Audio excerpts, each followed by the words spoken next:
Good evening, everyone. I'm Donna Denisko with Denisko Design. We've got a large team assembled here. We're gonna test this again to make sure it still works. Great, thank you very much. My name is Jason St. Peter. I'm a member of the Berkshire Hills Regional School District. I'm also chair of the building committee. Again, I thank you all for coming here in person, and for those of us online joining us.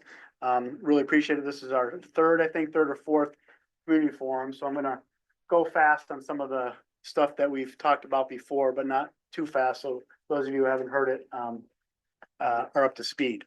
Let's go forward. So the school building committee is a mixture of school committee members, administrators, teachers, students, and a big presence from community members who bring their own expertise in a lot of the building trades, architecture, et cetera. Sorry, we're having technical difficulties. I have to share my screen. Sorry. That's okay. We're used to it by now. Yeah, I know. 5+ years past Okay. COVID. It's Okay. We're good. Okay. Let me just make sure I'm backwards. All right. Well, Is it working? didn't go backwards. I'm not going to try to go forward at this point. Right. Yeah. Great. So we're really lucky, the building committee, to have Skanska as our building project manager. John is here, as well as Nick and Victoria. And then for our architectural team, Denisko Design has partnered with William Ron Associates, and Donna Denisko is here, as well as Jeff, Sam, and Andy. So they're going to all be speaking later on in the presentation. But we're really fortunate to have both groups, and they've really helped us a lot get to the point where we're at. I'm going to finish up by saying where we've come from, and then I'm going to pass it on to Christopher to give us some background on the educational needs, and we'll go forward from there. It's been broad consensus that we need an updated school. This has included the MSBA since 2010. The MSBA is the Massachusetts School Building Authority. They're the ones who provide a significant financial helping to new projects, and as well as lend their expertise. They're involved in the vast majority of public school built new buildings, as well as redos. So we're grateful for their help. So the current monument, was opened in 1968. The educational theories that went into it started in the late 50s, early 60s. The building was, started being built in the early to mid 60s, and then finally opened in 1968. It was a great building for the first 30 or 40 years, but, for the last 15, 20 years, it just isn't doing what it needs to do. It does not meet our current educational needs, classroom size, labs, vocational spaces, basically everything about it. It really limits our ability to support high quality learning. It's really the only high school in Berkshire County that was built during this time period that hasn't been renovated or replaced. Taconic and Pittsfield, brand new. Wacona and Central Berkshire, brand new. Mount Greylock and Northern Berkshire has a complete renovation as well as addition. And really, for those of you who took the tour, this existing school is not a reflection of who we are. It hasn't been for the last 15, 20 years. It's an aging facility, and it's exceeded its useful life. All the mechanical structures, the heating and air conditioning, they're obsolete. We can't even get parts for it anymore. We have to hire metal shops to fabricate parts. They're not going to be able to do that much longer. That's just one small example, basically everything else. And the continued investment required to maintain an outdated building with limited educational benefit, it's just a bad return on our investment. And whether this project goes through or not, we're going to have to, if we are left with this building, we're going to have to sink, close to $100 million just to get it up to current code and just replace what's here with zero educational benefit. So, the time has come. There's really no going back. We need to do something. The building committee has, going forward from a financial standpoint as well as a educational standpoint, feels like a new building is the way to go. And with that, I'm going to, but Christopher is going to kind of talk now as to some of the educational needs and benefits. Hi, everybody. My name is Christopher Barnes. I'm new principal this year. been a few months, it's been 9 months or so I don't feel so new anymore, but I haven't been in this building for a long time, and many of you have been here for a long time. So I'll just speak to a few of the things that, are sort of needed in this day and age with regard to education. It's been pointed out by many, many people, this building is almost 60 years old. It was built when people were using typewriters. We don't use typewriters anymore. We barely use computers. We're using the ones in our pockets. The size of the classrooms is very different from an MSBA standpoint than what they were 60 years ago. The computer labs, the science labs are very different as well. So we have a lot of antiquated structures and facility infrastructure within our building. We have uneven heat for classrooms, and we have interior rooms. I know that as a person who really loves the natural light, having interior rooms, particularly for learning, we have classes we have two different sort of class schedules. We run on a sort of a rotation through the week. Some of our classes are 42 minutes long, and then other classes are 82, I think it is. And it's a long time to be inside an interior room, no light. You may have several classes in those kinds of rooms. A new building would afford, something like just a better learning environment. We have rooms with different temperatures in them. This is something else the kids complain about. Listen, we go here and it's really warm. We go over there, it's cold. We go over there, it's leaking. So, as was pointed out, there's a lot of things that need to be fixed. With regard to class sizes and the design of classrooms, yes, this building has served us well. We can still teach, and we're still teaching in these rooms, and we're still educating kids. On the other hand, we could have a better opportunity with a new building with class sizes that are a little larger, not according to what we've said we want, but according to what MSBA says we need. Take that, fit it into a science classroom. There's a lot going on in science. A lot has changed in 60 years. So I just see a great opportunity to really bolster all the kinds of programming that we have. And we started to think about our CVTE program. Right now we have 3 CVTE Chapter 74 programs. We have the auto, we have early childhood, and we have the horticulture.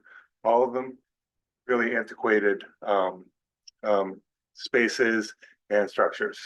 Again, the MSBA offers or says or tells us that we need to have this square footage and we need to have this sort of thing in. Some of these programs are really exploding. I don't know if you had an opportunity to tour. The auto area is small for a Chapter 74 program. The pre-K is, or I should say early childhood, is really sort of fit into a space that it wasn't designed for, or it doesn't seem to be. I don't know who designed it back in the day, but it doesn't seem to be designed for that. And we fit that in there. It's a really thriving program as well. And horticulture is almost off campus, all the way down the hill. The kids have to walk down there. Also, we have antiquated structures and spaces down there as well. So overall, just with thinking about those kinds of things, there's a real opportunity here to serve our kids in a greater way than we already are.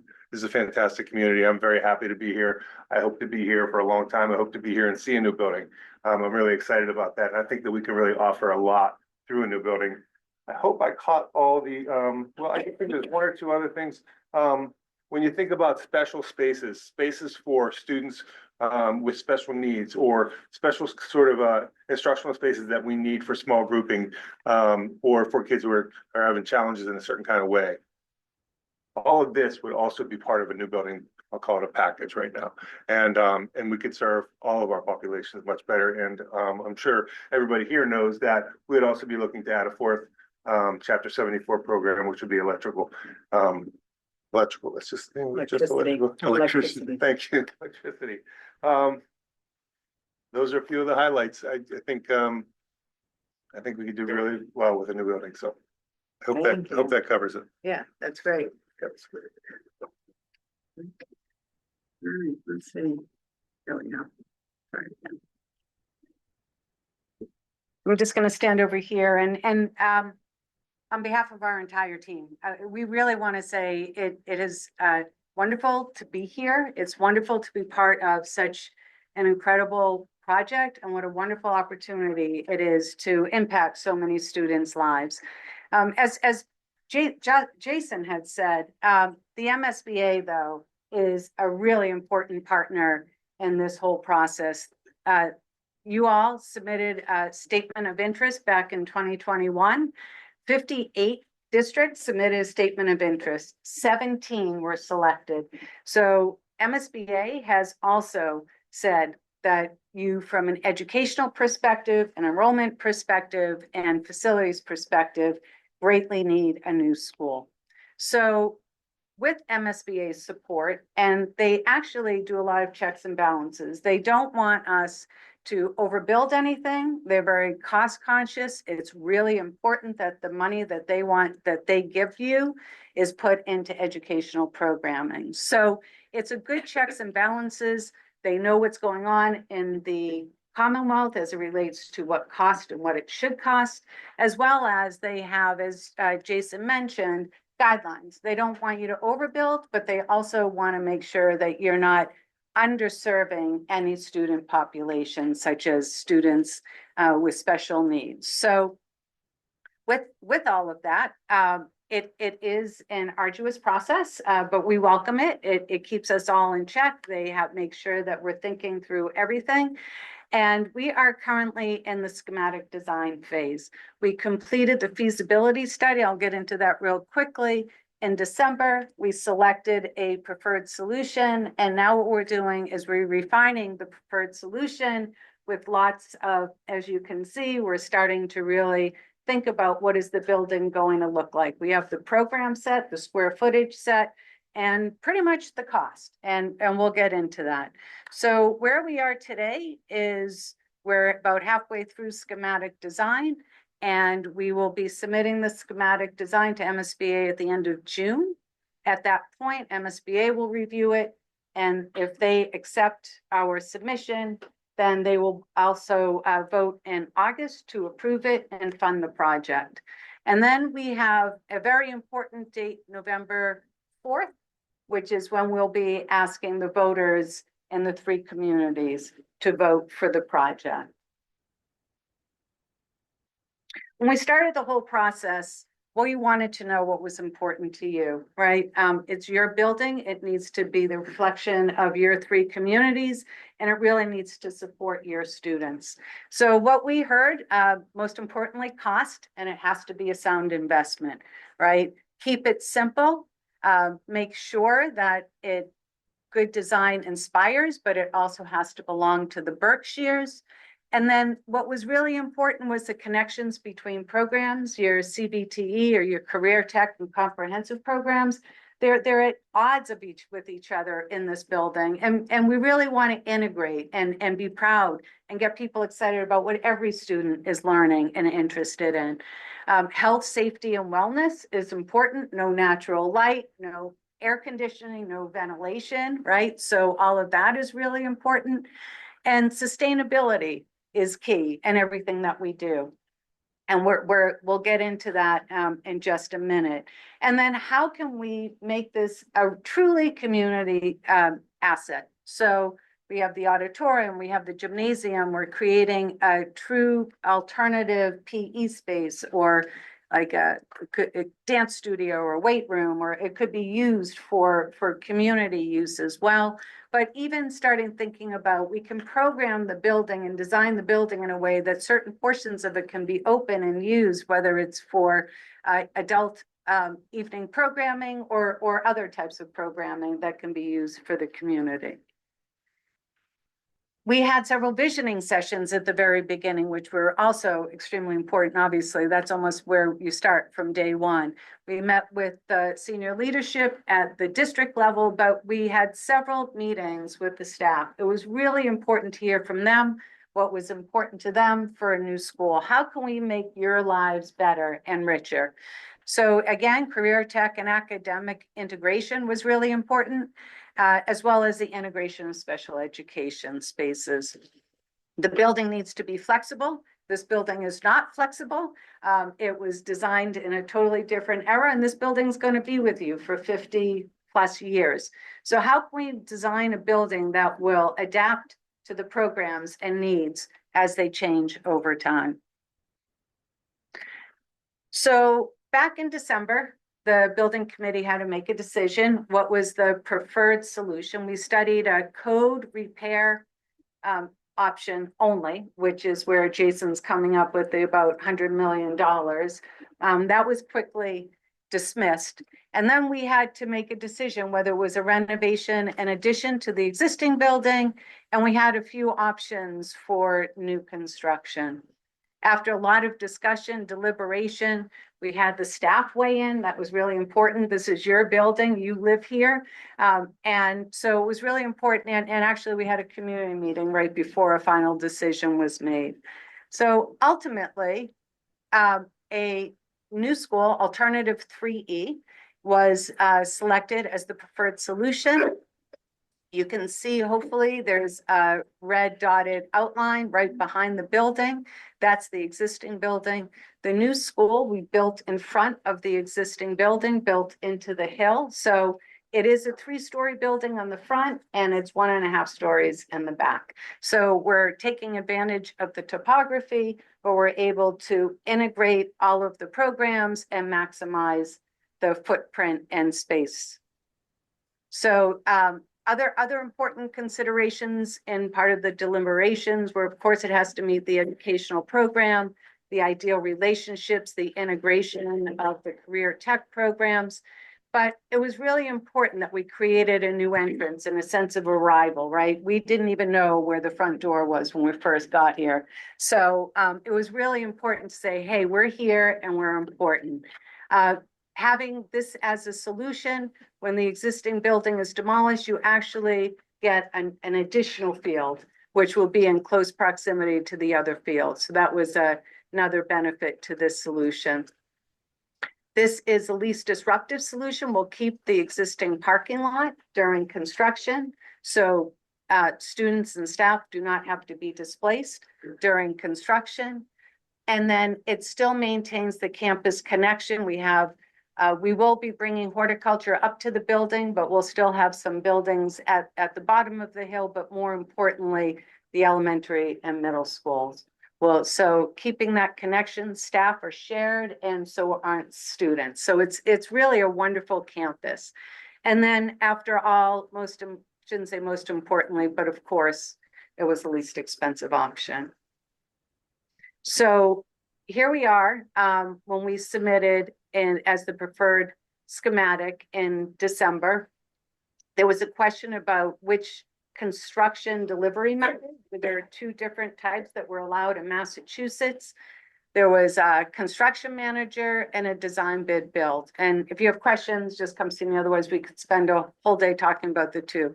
But just to give you an idea of where everything landed, right? Total construction cost, construction manager is slightly more than a general contractor. The soft costs, total project costs is this line here, anywhere from 154, I should say, to 164. MSBA, as you can see, is giving over $50 million to this project. The school will be an all-electric building. It will be sustainable. It will reach the stretch code requirements. So you will receive money from MassSave, which is a conglomerate of our utility companies. So they're actually saying, if you make this an all-electric building, we're going to incentivize you. We're going to actually give you money. And if you use different types of energy sources, we'll even give you more money. And I'll get into that in 1 second. So that's a given. We've signed the contract with MassSave. So this is wonderful news. And then you'll see what the local share is, anywhere from 99 to 109 or 100 to 110. Since then, we heard back from MSBA and we found out that they made an error. We'll take it now. It's better now than later, but they made an error in the formula for your reimbursement. So it was about a 4 or 5% difference or something. Was significant. Yeah. So anyway, so you'll see that right now, the building committee decided to go with the least expensive construction method. We have a great team. We have a great project manager, Denisco and Ron. We've been doing this for a very long time. We're confident we can go with the least expensive construction delivery method. So that brought the cost to $155 million. MSBA's reimbursement has actually gone up significantly. and we'll take advantage of the mass save incentives. So currently where we sit today is a local share somewhere around 93 or $94 million. And there are other potential opportunities for savings, but they're federal. It's federal based, so we don't really want to count on that just yet.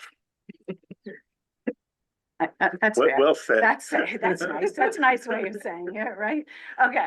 So just as we were talking about sustainability, again, really important. Everyone's incentivizing us to do the right thing. They realize sometimes that there's actually some added costs. MSBA is giving us an additional 4 points for making this a green building, a green school, which is great. That will help offset the costs.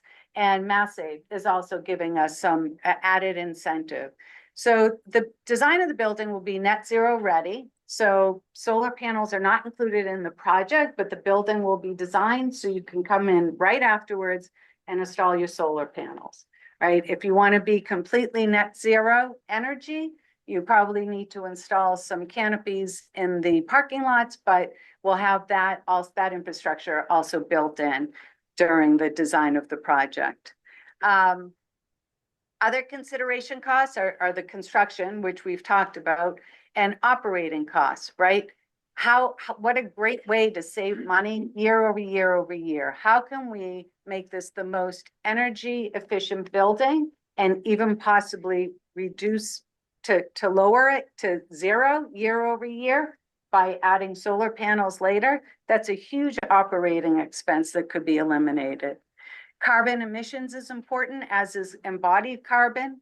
And we don't talk a lot about healthy indoor environment, but fresh air, daylighting, views, all of that really helps staff and students perform better. Quality of the open space, we're actually reducing the amount of pavement by reducing that large mass of the existing building, and we're giving you an extra field.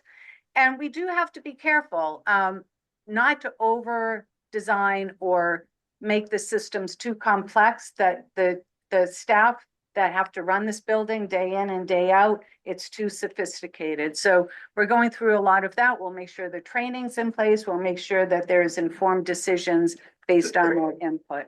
And then climate resiliency is also real. So we're spending a lot of time thinking about how can we make the site be as climate resilient. We know we've got droughts, we've got long periods of droughts, and we have long periods of hard rain, right? So how do we design the building, but also the site to be able to be climate resilient?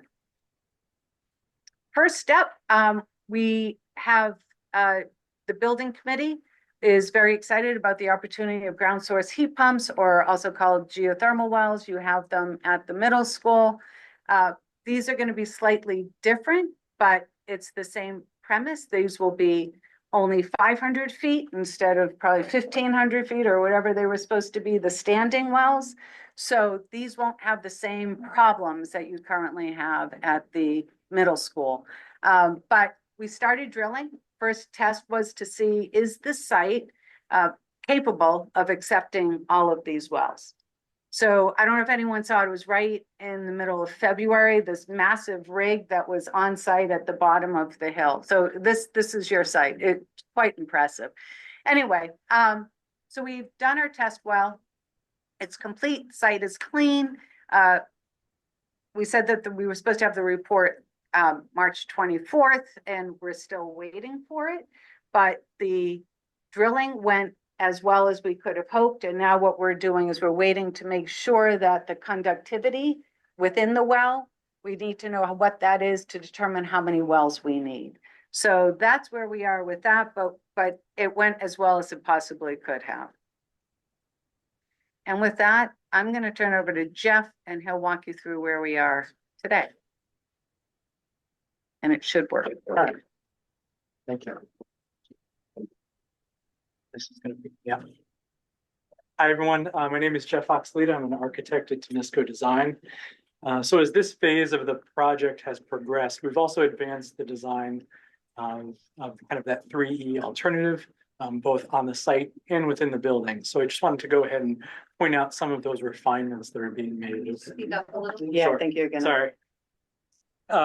Point out some of those refinements that we've made as the building has gone forward. So this is the proposed current site plan. That is the proposed footprint of the building located in white there. That hasn't changed too much. Just one brief housekeeping note. North is actually to the left-hand side of the page here. So as we refer to the ordinal directions or even on those elevations over there, just remember that north is actually over to the left, and that's up towards Stockbridge, and south is down to the right, down towards Great Barrington. So the existing building located to the east of the proposed building is shown in the dashed outline. And once that building is demolished, that will be a series of roadway networks in front of the building with the proposed practice field off to the east there. That has basically remained unchanged, but refined since PSR. Continuing kind of clockwise around the site, there's a south driveway that leads down to a service area and agriculture horticulture building on the south of the building. And the primary departure from the PSR is that roadway, instead of stopping down on the south side of the building, actually continues down the hill and continues through to a connection with the elementary school parking lot. And the driving factor behind that is primarily for emergency vehicles to have a second access to the site. However, it starts to do some nice things tangentially with the site plan and the vehicular circulation. So that roadway will come down and kind of connect to where the elementary school parking lot ends and have an outlet out onto Monument Valley Road. The most of the existing agriculture horticulture buildings will remain down at the bottom of the hill. We will need to demolish some of the smaller structures to make room for that roadway, but by bringing the academic portion of the agriculture horticulture program up to the school building, we have opportunities to recreate those structures immediately adjacent to the school. We'll also be providing a pedestrian walkway from the school down to those buildings, separate from the vehicular access. Continuing to work around the site, there's a large area outside that's linear adjacent to the west facade. And that can be programmed based on the types of academic programs that are occurring at each spot along that elevation. I'll point those out once we get into the floor plans. Continuing around the building, there's an opportunity for another educational outdoor space at the northwest corner. And there's a small parking area dedicated to the early childhood CTE program with an associated playground area located off the main driveway there. One advantage to that location for that program is that unlike now where you have to drive around the entire building to get to that early childhood program, now they'll have direct access to the main driveway. The main driveway out onto Stockbridge Road remains basically as is for the first couple hundred feet. It's slightly modified as it comes up the hill and then arrives at the main entrance to the new proposed building shown here at that upper left-hand corner and indicated by that red arrow. One advantage to locating the building here is that the existing parking lot can remain mostly intact. We won't be spending money on additional parking.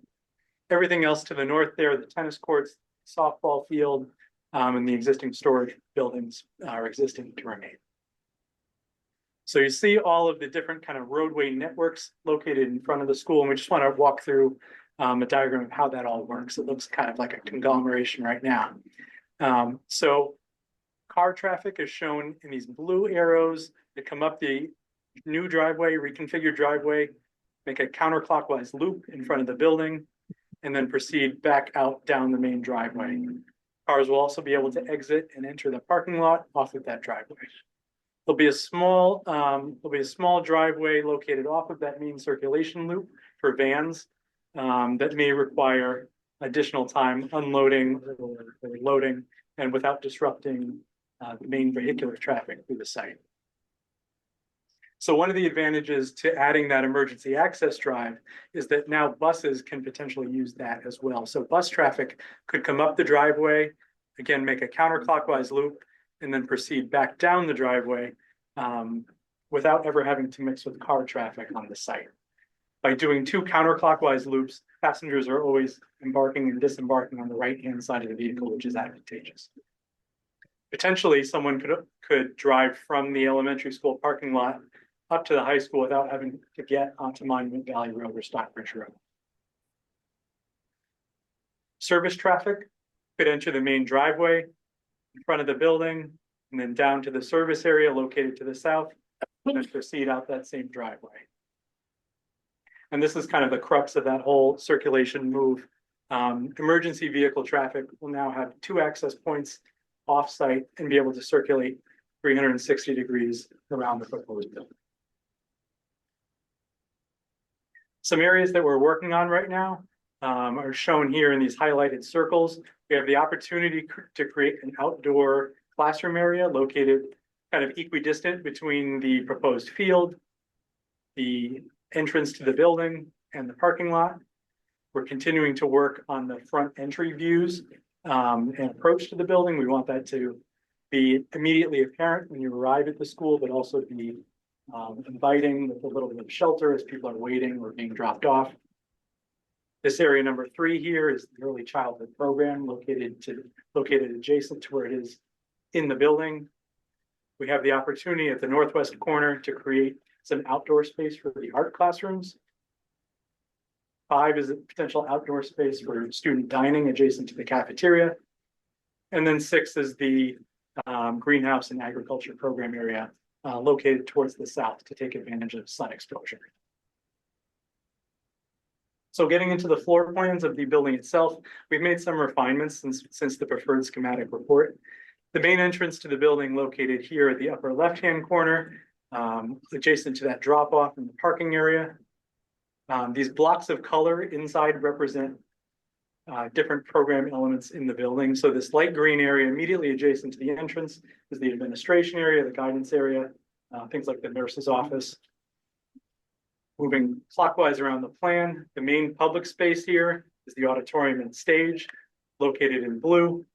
Adjacent to that in light blue is the music program. The other main public space on this floor, located in red, is the gymnasium and locker rooms and ancillary support spaces. Down towards the south end of the building is those 2 spaces in teal. That's the CBTE programs on this floor. That's the auto shop and the electricity program. Moving over to the west bar, the first floor, there's a series of science classrooms. And in the middle of the floor is an overlook down into the cafeteria, which is located on the lower level. You'll see how that starts to manifest itself as a hub on the exterior elevations. And then the northwest bar, located in the light purple, are the general academic spaces, and then the dark purple are the special education spaces on this floor. There are really 3 points. There's a stair here, a stair in the middle, a stair down on the south end where you can move up or down throughout the building. So if you were to take any of those up to the upper level, it's really the balance of the general academic spaces organized into clusters of classrooms. There's a cluster here, and a cluster here. These are all located centrally around the library and media center, is really the hub of this floor of the building, located in the middle in that yellow space. So immediately on top of the cafeteria. Moving down to the ground floor is the cafeteria itself, located in the middle of that floor, with opportunities outside of it on the site for student activity. On this floor are the balance of the science classrooms and the agriculture horticulture program. Again, by locating these down on the ground floor, there's the opportunity for those programs to spill out onto this outdoor area. In the northwest corner of this floor is the advanced manufacturing program, computer science program, and art classrooms, which all take advantage of its proximity to this terrace area. And then located finally in that northeast corner there is the early childhood program. And Andy's going to walk us through in a little bit more detail the auditoriums. Thanks, Jeff. I'm Andy Jonick with William Ron Associates. This is the auditorium. It's a 450 seat auditorium designed for multiple uses, theater performances, musical theater, music performances, whether it's the band or the orchestra, town meetings, lectures, getting the entire school together. It's a compact, efficient design, but it also, it's maybe a little bit hard to see here. There is a mezzanine. Well, let me point this out. When you come in, you can see the doors there. You're on the cross aisle. That's right off the main entrance to the school in the lobby that Jeff explained. And you can come in and go, oh, there's, thanks. It's the button at the top. There you go. There we go. All right, thanks, Donna. The cross aisle here. So you can move up or down in these two aisles. One of the key things that we've included in the design is accessibility to the stage. That is something that is a feature of the current auditorium. And we've maintained that where you can, accessible seats are located here. So for awards, you can go right up around the edge onto the stage without having to go behind the proscenium. If you move up the stairs here, there is a mezzanine. So you can imagine, you can kind of see this photo here where when you have a full house, people on the stage will really feel enveloped by the audience. You'll be able to see community members, fellow students across the theater. There is a control room. There are catwalks. There'll be acoustic measures like an acoustical shell that will be able to drop down for musical performances to reflect that sound out into the audience. The library, we had a couple great meetings with Kara reviewing what she does in this library, which was pretty amazing to us. She, from time to time, clears this out. They had dance performances in here with people from Jacob's Pillow. She's really running this like a modern library where it's about books, but it's about a lot of events, student support, student activities. So we tried to build this into the design of the future library. And as Jeff said, this is the hub up on that upper level. We've got classrooms on either side of it. So it's actually somewhat similar to what you see here with a couple of significant differences. This is the circulation desk. You come in here, the main central hallway of the school is to the left. This is the corridor going out to the wings. So there's a lot of transparency here. So you can imagine if there are windows here looking into a hallway, those students are invited in. And this is you'll see this in some of the exterior elevations, but this is a wall of glass where you're looking out to Monument Mountain. So if you imagine that wall there with shades, but full transparency looking out to Monument Mountain, it should be a pretty dramatic space for the students to gather. So we're really excited about that. There's other features. There's flexibility built into this where you have a kind of classroom area here. There's some quiet rooms, librarian's workroom and office. And everything will be movable. All the stacks are on casters, much like they are here, so they can be moved out of the way, and they'll have that same flexibility. This library is a little bit larger than the one we're in. And then finally, classrooms. These classrooms are 825 square feet, larger than many of the existing classrooms. They will all have natural light. There are operable vents in the windows for fresh air, but there's also, these are modern mechanical systems, so there'll be fresh air delivered mechanically through the HVAC system, but they're organized efficiently. The teaching wall is on that long wall, so the students will have, ideal views to the teaching wall and to the teacher. These are interchangeable. They can be used for math, English, social studies. Sam.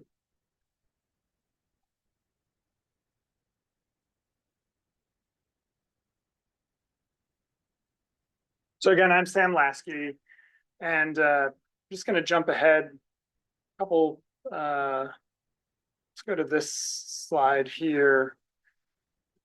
Figure out where that pointer is. So this a number of options here, but what I want to emphasize is both Jeff and Andy spoke about the cafeteria and the the library that's directly above it. And those two spaces at the center, kind of the heart of the school, as kind of the building blocks for the rest of what the school would look like.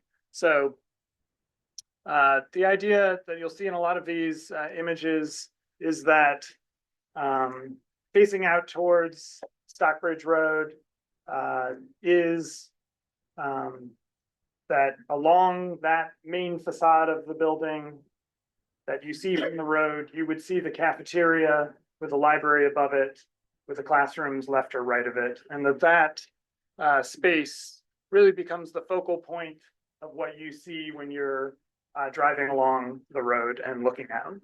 So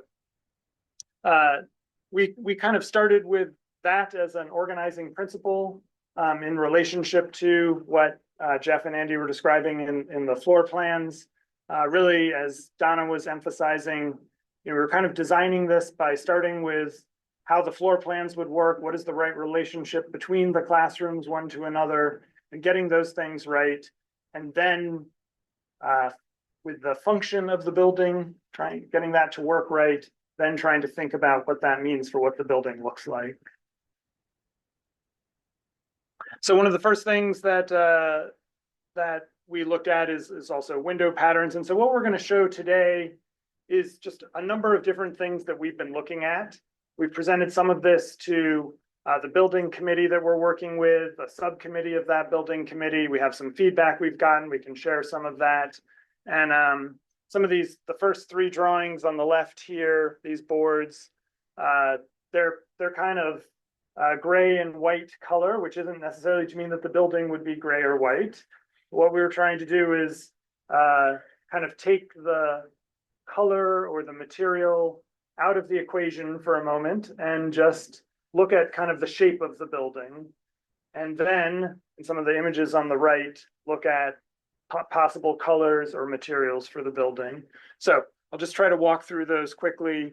One thing we looked at was different patterns of windows. You can see here, I should just say pretty much everything you're going to see tonight here is that west facade looking that you would see from Route 7 as you drive by and look at the building.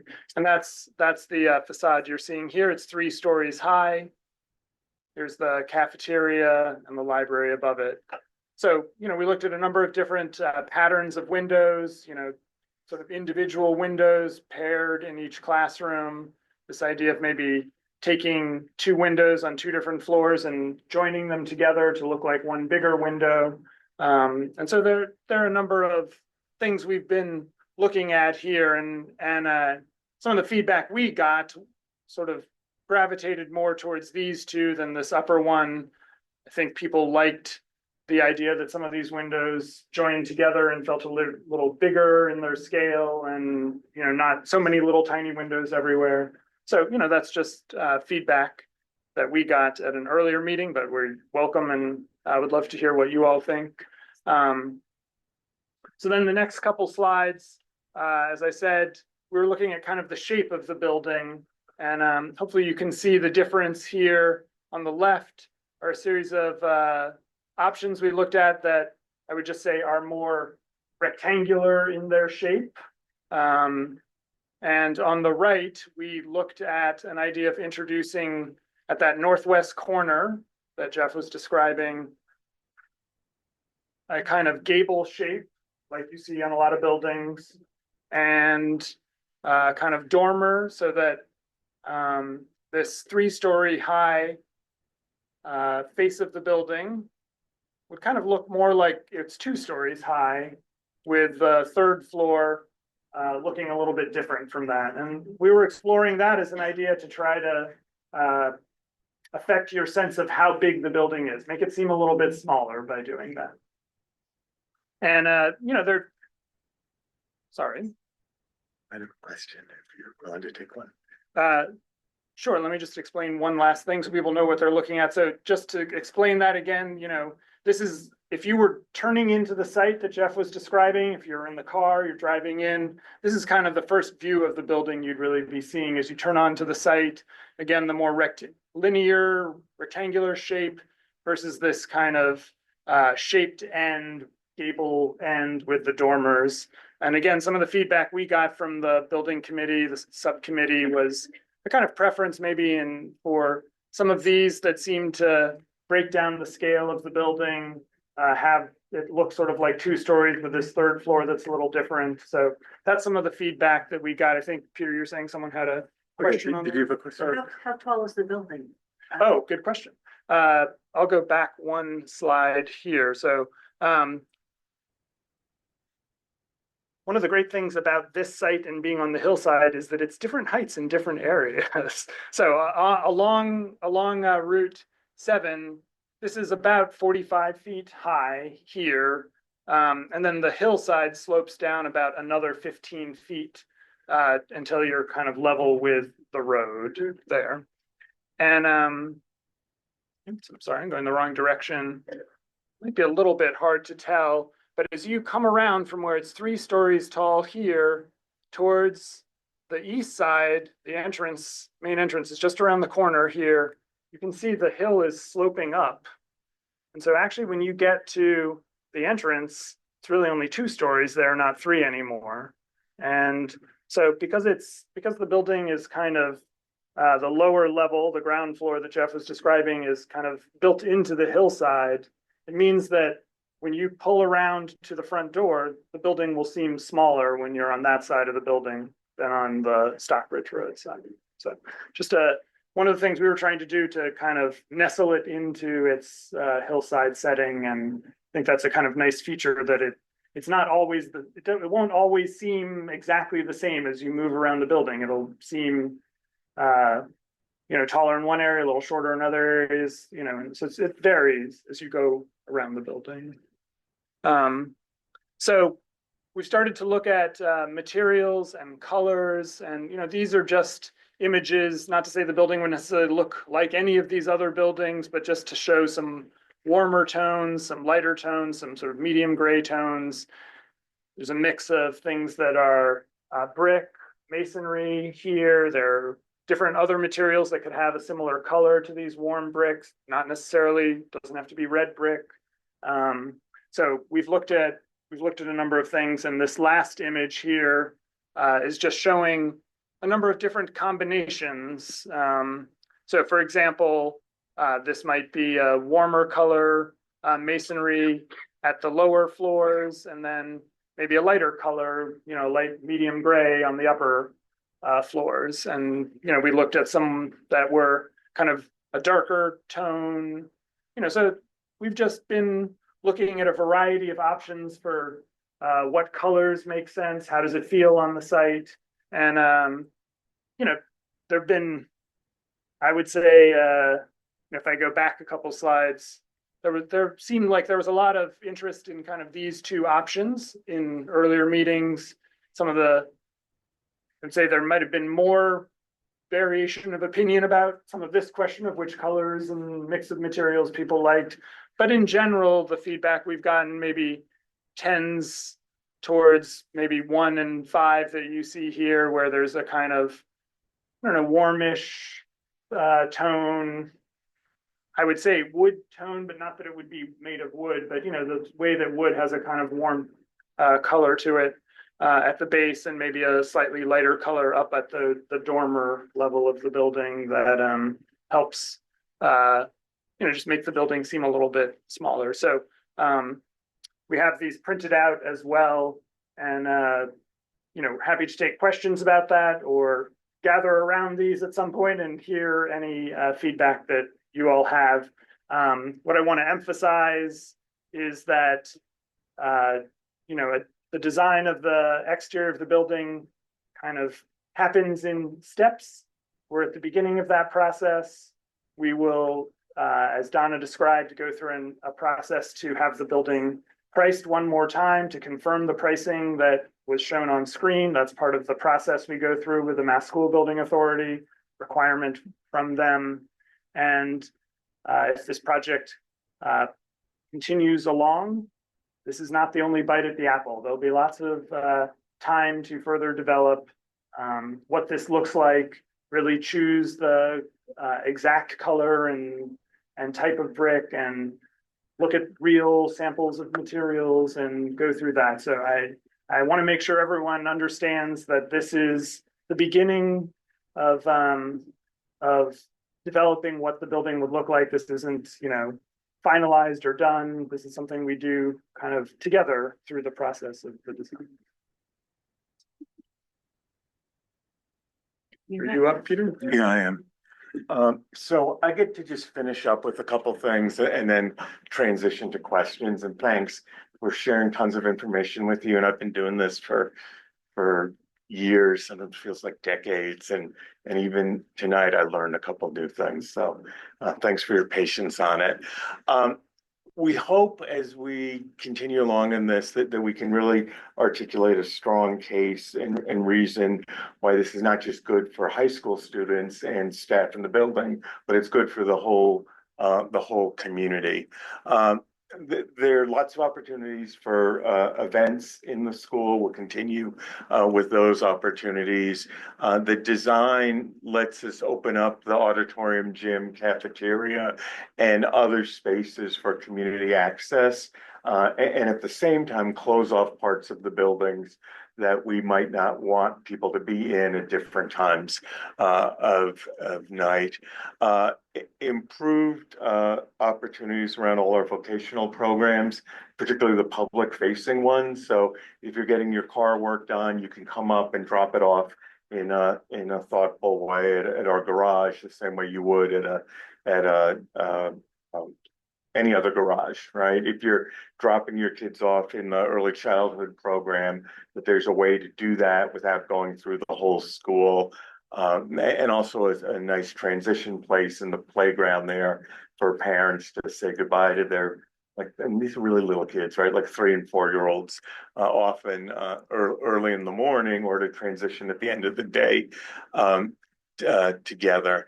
And also with the greenhouses, the greenhouse, and then the public facing part of the greenhouse where the plant sales happen. But we think moving the greenhouse to the building and integrating it will be really important, primarily for young people. All sorts of talk about sustainability. I think Donna went into really good detail around that. You probably know we're running the heat pumps at the middle school with real success, but that's based on technology that's 20, probably 25 years out of date, and it's still working really well there. We're also part of a big solar collective, and we get a nice discount on our electricity already. So there are other opportunities there. A big one that I sort of gingerly talk about is this whole thing around campus safety. One of my nightmares of being a superintendent is that one of these terrible tragedies could happen. And if you've walked around the building now, there are hundreds of doors and windows. And sadly, it's really unsafe, right? If somebody wanted to come into the building, there are many ways they could come in. The new building really addresses all of that. And even with addressing all of it, we still have to train and drill and be focused on safety. The other one that we've heard a lot about, and we're meeting with the Department of Transportation again on Friday about this, is the whole entrance and exit. So we've done a lot over the years, and you'll leave today and you'll see there, like being in a pinball machine, there's so many flashing lights and warning indicators and everything, right? It's better than it was, but there's still opportunities to make it even better. And I think the 2 access roads in and out will help quite a bit. But we're hoping we may be able to figure something out with the DOT to address the broader issue on Route 7. And the last thing is, and I make this argument a lot, we invest in this, and we're investing in the community as a whole. As people come to our communities, they're drawn by the quality of our school system and what our schools do and afford. And as additional families come in, high functioning, well-designed, thoughtful building where really thoughtful, engaging learning and instruction happens, sets us apart from many of our neighbors and other communities, and I think ensures the viability, particularly of our three towns, Great Barrington, Stockbridge, and West Stockbridge, but also of all of South County. So I think last couple things, lots of dates coming up. The cost estimates get reconciled in mid-June. Right after that, we'll hold another community meeting. There'll be a school building committee meeting to vote on recommendations. There'll be or one meeting to sort of consider recommendations, another to vote. We'll submit the schematic design to the MSBA. They'll have a board meeting, and we're targeting a vote on Tuesday, November 4th, which is election day. But this year there happen to be no other elections except for ours, right? Except for our vote there. If you haven't dug into it, there's this great website, monumentbuildingproject.org, and there's more detail than almost anybody in this room could want, right? But like, you could look at it on a high level, or you could really dig into the details.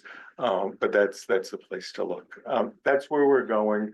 We've talked a lot. I think it's good information, but we're all happy to respond to any questions anybody has. Yeah.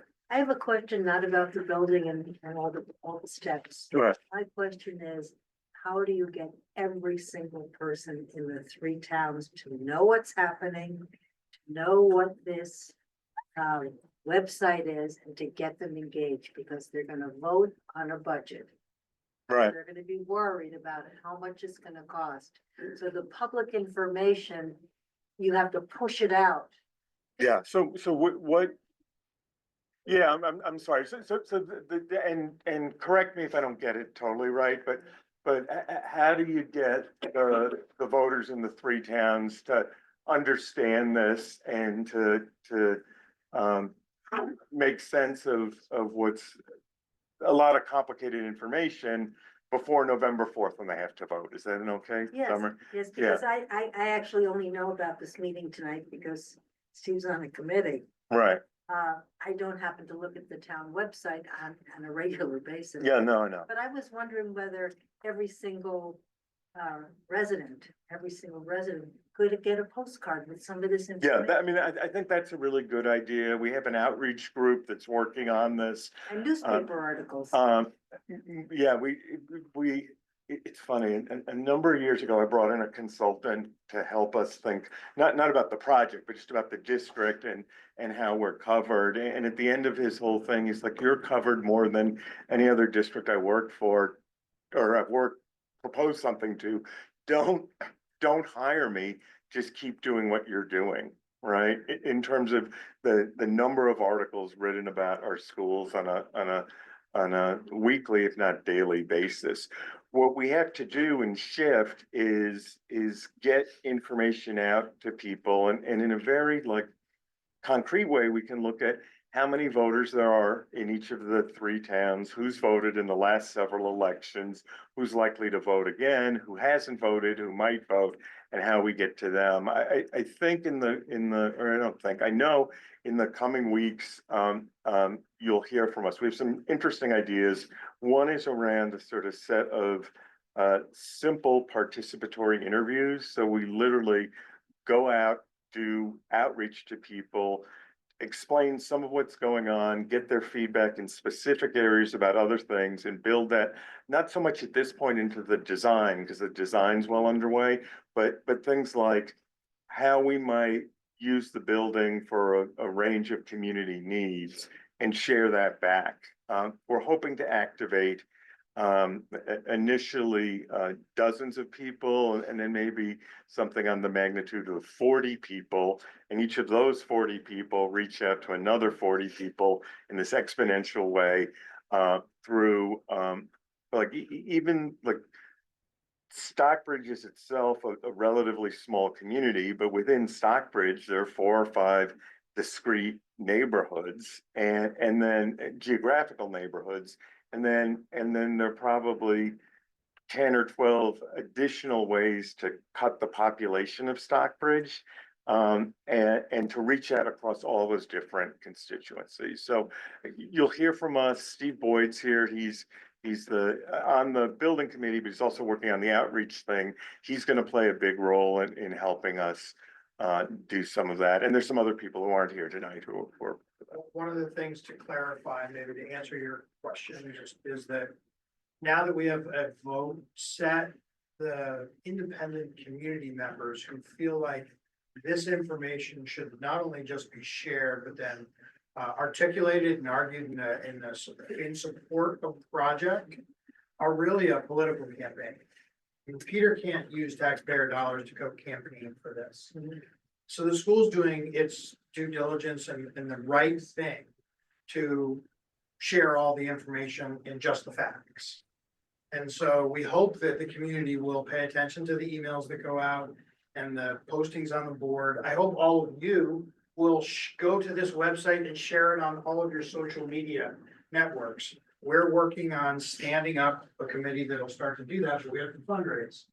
So if anyone wants to make a donation to the campaign, I'm also interested in hearing from you, but I'm not here to ask for money. I'm just explaining why it is a different effort to get out there and do very proactive outreach as opposed to information sharing. This is as much about a process and the due diligence. I will just say, I hope that you see the immense amount of work that has been done. For those of us that are just here as community members, there are hundreds of hours of work that the people in front of you have done. And so we want to tell that story, but we want to make sure that it's rooted in the facts. And so this is why we've started in this way. Now we know there's a date, we can register our campaign, our independent campaign group with the Office of Campaign and Political Finance, and we can start to organize and that's what we're doing. And the other part of it could be very similar to what many of you did tonight, which is to come in and have some students take you around the building, right? Because some people went to high school here and haven't really been in the building, save a basketball game, since they graduated, right? So that's important. Yeah, Anne. Yeah, I'd like to ask some questions about the building plan. So are there elevators? Yes, Okay, and are they near the stairwells or? I guess I'm just yes. thinking about the students. with Thank disabilities, How do they get around? Maybe just repeat the question. Yeah, so the question was, are there elevators and how will students get around? So I think what Donna's going to do is pull up the one of the drawings to show you where the elevators or elevator is. Elevator. Yeah, where the elevator is. Very compact building. So we have one elevator centrally located. This is the main floor or first floor of the building. As you enter the building, here's the parking lots here. This is the main entrance of the building. You enter through a double secured vestibule. And then once you are allowed into the building, the elevator is right here. So this will take you downstairs. That's upstairs. Take you downstairs to the cafeteria and then these program spaces. And it will take you upstairs here so that you have full access here. And it actually is going to have a stop, I believe, correct me if I'm wrong, guys, that will actually get you access, because will be another level just to get to the mezzanine of the auditorium. So this one elevator will be able to service the entire building. And then my other questions are, is it more classrooms, the same number of classrooms or fewer classrooms? So the question was if there's more classrooms, the same number or fewer classrooms. So the answer is there are 3 less general classrooms than there currently are. There are 19 currently and there are 16 in this plan. But we also have appropriate spaces for a health classroom, which doesn't have its own, it's a very small space. So we're giving it its own proper space. But if you look at it as a whole, there are approximately 3 classrooms less than what you currently have. What we have found is that every teacher, a lot of teachers, these are their own classrooms. So you're not maximizing the utilization of the building, right? This was designed, the school was designed for at least double the population. Who am I looking at? Maybe some of Yeah, you, like at least double the population that currently exists, right? So everyone's gotten comfortable in their space, right? But with our friends, the Mass School Building Authority, and even just to be mindful of cost, if we did that and gave every teacher a classroom, right? It would cost a lot of money, especially when they don't teach in the classrooms for every single period, right? So we've done this in a way that allows the staff to have their classrooms, and then when they're not teaching, we have nice teacher planning rooms where they can go and whether it's for their own personal time or for prep time or whatever, so that we have maximized the utilization of the building and made the building as small as possible, hence more cost effective. In the back? How do you reconcile the fact that the town is shrinking slowly and the amount of kids going to school is decreasing? You know, the middle school has about 226 pupils.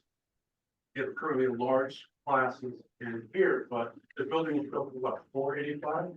Yeah, so just to repeat, thank you for everyone at home.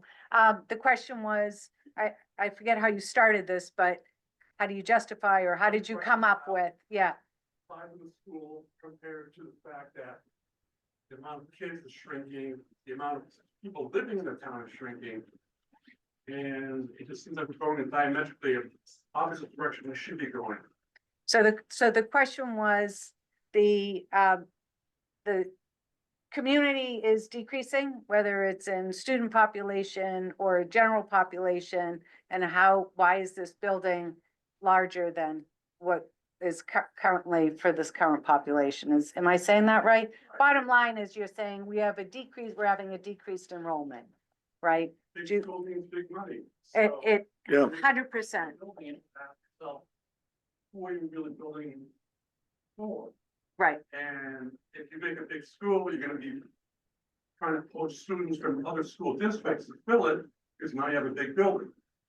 Yeah, so we got to the 485 number with the MSBA, and they looked at our existing enrollment and the birth rates through the most recent group that was born, right? So when you do projections around where you're going to land, you can project past people that are born, but the best projections are the one that include the people that are actually alive. We're obligated to, in that number, to build or have an enrollment number that's set to include all the students that are in the school, plus a small number of kids that might be currently going to independent schools, because there's a notion that they might come back from the independent schools, or some number of them might come back.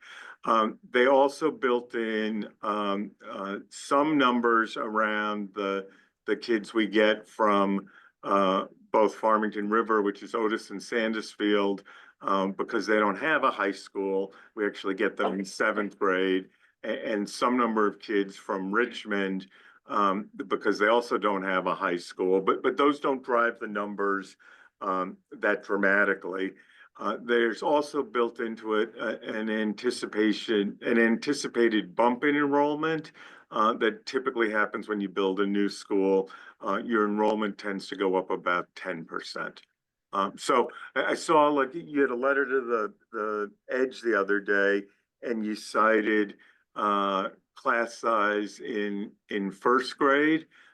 If you really dig into the enrollment patterns and where kids are, you'll notice that some number of kids from our 3 towns go to the school in I guess it's New Marlboro, in kindergarten, 1st and 2nd grade, and then they often come back to us. And then some number of kids start off in in one of the various independent schools and then also come back to us. So that the first grade enrollment isn't an exact indicator of ninth grade enrollment. They're interconnected, but there are other kids out there that aren't counted in first grade that do come back in upper elementary, middle school, and certainly by ninth grade.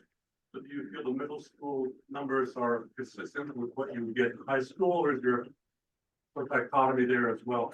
Yeah, it probably makes more sense, and I'll dig them up and I'll share them with you. But to look at the actual projections in detail at each level, and classes can be a little up and down, right? So this year's senior class is particularly large. I think it's 136 or 138. The next couple of classes are a little smaller, and then I think a couple of classes after that are likely going to be a little bigger. So I think 485 is a legitimate projection. As Donna opened with this thing, the MSBA doesn't want to build too big because it's not a good use of their resources, but they also don't want to build too small because you spend 93 million, or the towns spend 93 million, and then have to build an addition some number of years later, and that would be problematic as well. But I think just to add on to Dr. Dillon, MSBA, these are MSBA's formulas, really are driven with a lot of data provided by the district, but we have not seen MSBA's predictions be incorrect, plus or minus, you know, 1% or 2. So they have a really detailed formula on how they look at in-migration, out-migration. They even look at birth fertility rates. They look at all kinds of data just to understand what the population is now and also into the future. So, and as Dr. Dillon said, they do not want to overbuild. That is clear. They challenge you at every, so if they're saying 485, I think we have a very high confidence that that would be the number once it's The one other thing that I didn't mention that I think is factored into is the addition of the fourth vocational program and the likelihood that that might drive a slight increase in enrollment too. So right now, and this is an interesting sort of nuanced thing, if students from within the 3 towns decide to tuition into a vocational program, and primarily it would be at Taconic and Pittsfield, the towns individually, not the district, but Great Barrington, Stockbridge, and West Stockbridge get charged the cost of tuition plus the cost of transportation for those students. I think it's highly likely as we open our electricity program that we stop losing some students to Taconic that are choosing to go there now, and we actually gain some tuition paying students from neighboring districts. Now, enrollment's only half of the equation of the reconciliation. So, Donna, you want to speak to the formula and where we sort of need to on square footage, just relative to the size of the. Right. So with 485 students, we're obligated to meet the guidelines, their guidelines, right? Their requirements by the MSBA, and more so what is right and appropriate for teaching and learning in today's environment. So we are required to meet certain square footage for classrooms. You have 740 square feet. If you've taken the tour, you'll see that they're small. It's very difficult and the way teachers teach now is far different than the way it was done almost 50 years ago. So the square footage of the classroom, square footage of the gymnasium, the auditorium, the science labs, all of these, we have to follow MSBA's guidelines. They won't allow us, for example, to add exceptional space that is not programmatically driven, right? It does not personally benefit the students. So they want to make sure that the money is invested in the education and for the students. And we are required to make sure that the square footages that they're recommending are met. So general classrooms, science labs, even the cafeteria and the kitchen, there's a formula that we cannot exceed that, right?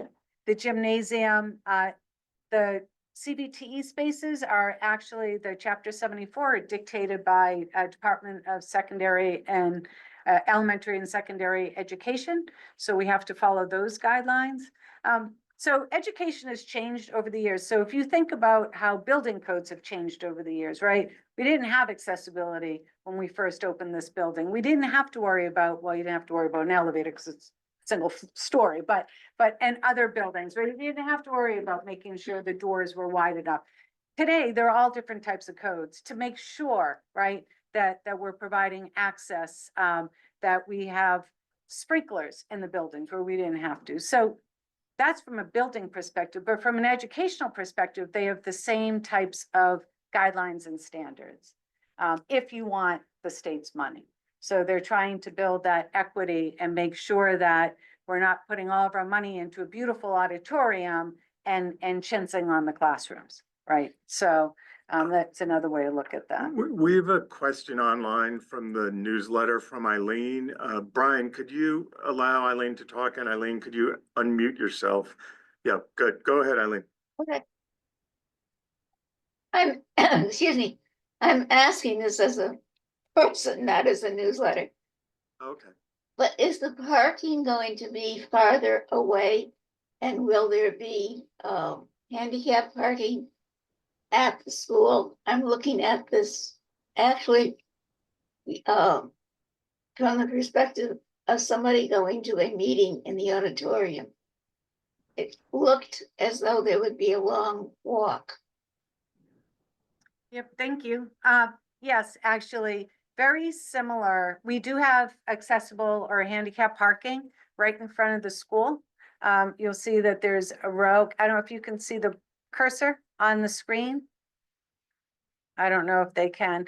Right directly in front, oh, because they're not watching me, they're watching on the screen. Right. So directly across from the red arrow, as you enter the building, we have parking lots, we have parking spaces that go in between. Maybe this will be helpful. So if you follow the blue arrows that go around for the circulation, in between those blue arrows, those are all parking spaces. So those will be for visitors and they'll be accessible parking spaces. So we're making sure you guys have great access right now, right in front of the non-main entrance, the main entrance that you don't know about. And we're planning on replicating that, right? But for those, we also are going to be putting accessible parking spaces in the main parking lot. So there'll be accessible parking down to the, if people want to come out and watch a game on the field. So that's really important. And then all of the pathways that you see will also be accessible. Thank you. Thank you. Yeah, thanks. Sheila? So can you all speak a little bit about how current students' lives will be disrupted or not while during construction? Okay, so just to restate the question, how will current students' lives be disrupted or not during the construction? We find that students get pretty excited about construction.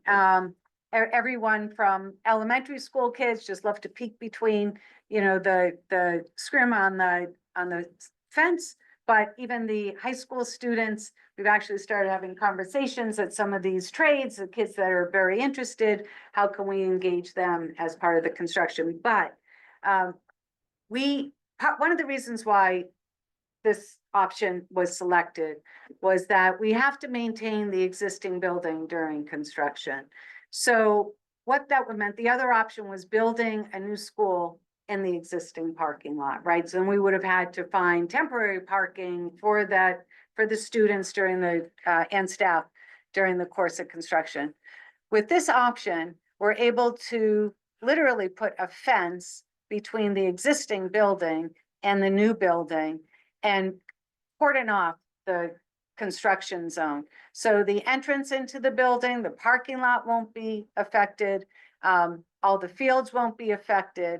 And we're probably going to take advantage of this new road. And this was probably where the construction vehicles will come into play.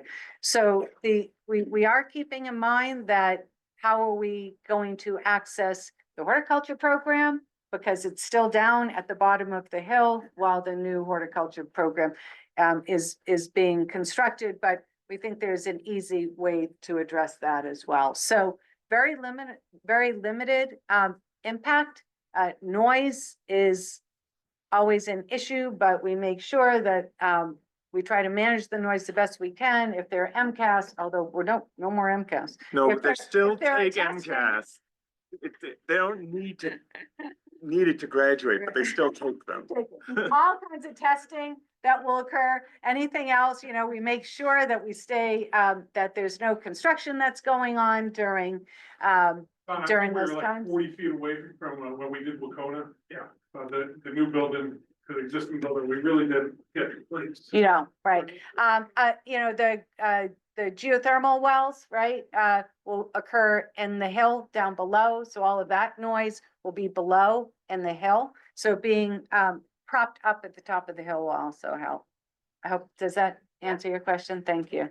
Donna, you might point out the time differences in the amount of construction, which drove our choice of building location in part. Thank you. So I was reminded to also talk about another benefit to this option. This option had the least amount of time of construction compared to the other options, especially a renovation and addition. Why is that? Because we disrupt the least amount of the site during construction. We don't have to make temporary parking in certain areas. So we believe that the new school will be constructed within 2 years, right? 24 months. Once the new school is built, students will vacate the existing school, move into their new home, and then we'll demolish the existing school and finish the roadways and the new field. So it will be longer than a full 24 months for the entire project, but we're estimating 24 months for the students to be in the school. And Which- the demolition would take place over the summer? Yes, so we will demolish the building as soon as the kids vacate it. And we're gonna work from the west part first backwards so that the contractor can also get in and finish the roadway in front of the school. So it'll be available for the beginning of the school year. Yeah. In the back? You know, all of these wonderful diagrams are great, but I don't see any, that talks about green initiatives, about the cafeteria, how we're going to start to get away from disposable, dishes and silverware. Are we going to have, materials that are used with green, initiatives in thought? And the outside of the buildings, are they going to be fireproof to a certain extent? So these are things that I'm looking at that I don't see here at all. Yeah, Thank so you. did you want to restate it? Oh, right. So I think the question was, where is the sustainable elements, not just within the building itself, but from whether you're using warewashing, composting, what types of maybe trays that you might use and things like that within the cafeteria, but also how are you addressing the site from a climate resiliency?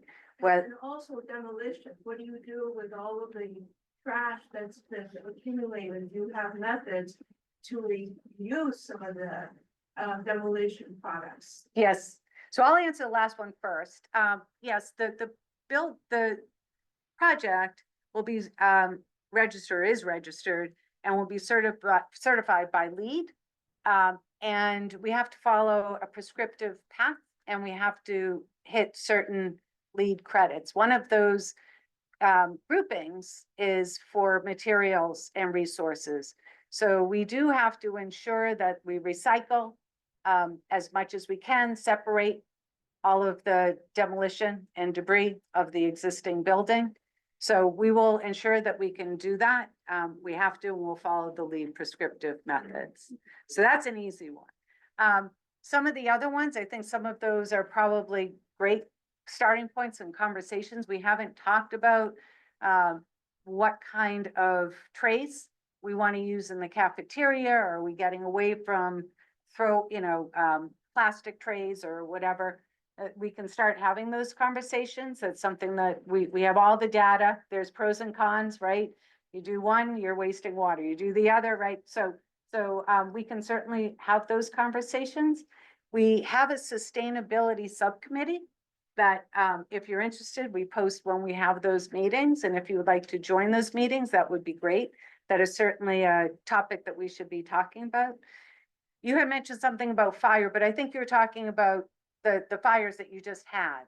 And how do we protect the site, right? So the building, we're confident, the building is going to be built with today's codes, right? As for the site itself, you probably know some of the other people that have been very much advocates for the climate resiliency. And we are taking a lot of that into consideration. We will, you have significant droughts, and then you have a lot of rain, right? So how do you manage all that? We will be using native plants. We'll make sure we use native drought resistant plants so that they will survive, so they don't look beautiful the first day, and then when we turn over the building, they're all dead, right? So we will take a lot of those factors into the full site design. We haven't gotten there 100% yet. As Sam said, this is an evolving process, but we know what we need to do. And what was the gentleman's name? Todd. Oh, who gave the talk? Yeah. Yeah. Yeah, so we've actually spoken to or attended one of the local We worked with conservation commission. No, he was a climate advocacy. right. person. Vivian Orlowski connected us to a number of people and through the Housatonic Heritage Yeah. Fund, they brought in somebody who's an expert on native plants and climate change, and we saw a webinar that he put together and questions and read some research about it. So there's been a healthy amount of discussion around some of those concerns, and that work's ongoing. But when we talked to the landscape designers, they were both aware of a lot of the work and excited about some opportunities there. And to the granular level of light pollution and how we light the campus and what that looks like and how that interacts with native plants. It was really detailed. I was also thinking about the cladding on the outside of the building. How do you protect it from wildfires? And how do you close off your vents so that the smoke doesn't come into the building? Yeah, Wildfires, droughts, and all of those, and how do we keep that building sustainable for the community? Let's say communities need to be in a position where they're not exposed to the wildfires that are out there, and they need a safe space to go to. Can they come to a place like this? Yeah, I mean, historically, and I think you probably know this because of your other roles, but this building's been a site for the community in all sorts of different ways, and maybe even will be more important now because to some degree, Simon's Rock was a site, and that window may be closing, right? I mean, that is one reason we've been looking at, masonry materials as part of the exterior. That's a non-combustible material. some of the other questions you raised are ones we speak with our mechanical engineers about. I think those are really interesting points. We also asked about, the greenness or sustainability, environmental health of material choices, maybe that's flooring or other materials within the building. And, the environmental rating system that Donna referred to, LEED, as part of that process, we will look at all of those materials. At this stage in the process, we haven't gone and decided, the flooring is X and this is Y, but all of those things will be looked at through that lens. And to reiterate what Donna said about the sustainability subcommittee, part of the role of that committee is to be with the project all the way through. And as we, start bigger picture with the site and then work our way to those choices, to be continuing to meet with that committee and involve them and get their feedback on those choices to progressively finer grain levels of detail, so that all of those things become get addressed with that same mindset that some of the big moves like the geothermal wells are, so we're kind of setting the stage at different degrees as we get into finer grain of detail. But everything you said is really important. I think we have a few. Yeah, just one comment and then a question. So Steve Gartner shared that we did discuss fire resilience and HVAC resilience at the sustainability committee meetings as a design request. So that's in process. The other questions from Shaw Isaacson of the Berkshire Edge, and he's asking, how will the November vote work? Will it be a ballot vote at all three towns? And then the second question was also for the building project to be approved, will all three towns have to approve it? So this is a decision that the school committee will make likely in June, connected to the final cost estimate. There are two ways that a project could be approved connected to Mass General Law. The first is 16D, and the second is 16N. 16D is the town meeting route. 16N is the ballot vote in aggregate. We'll know in June when the school committee votes, but I think there's a feeling that 16N gets more voters out, and that's a good thing. Could you just repeat the website? Oh, thank you. Monumentbuilding.org. Monumentbuildingproject.org. Right, yeah. That's okay. QR code, don't we? No, we have one somewhere. I don't know why we don't have it here. But I think your suggestion about a postcard with the QR code going to, everyone. Yeah. Is a good one. It would be That's really great. advantageous. I know we've been going late and I really appreciate everybody's hanging in. Any other questions? Thanks for coming out. I hope we continue the conversation. Yeah. If you have any comments, we can stick around. If you have any comments about the building design, that would be great. Okay, so folks, thanks for joining us electronically. And we're going to take the Zoom down.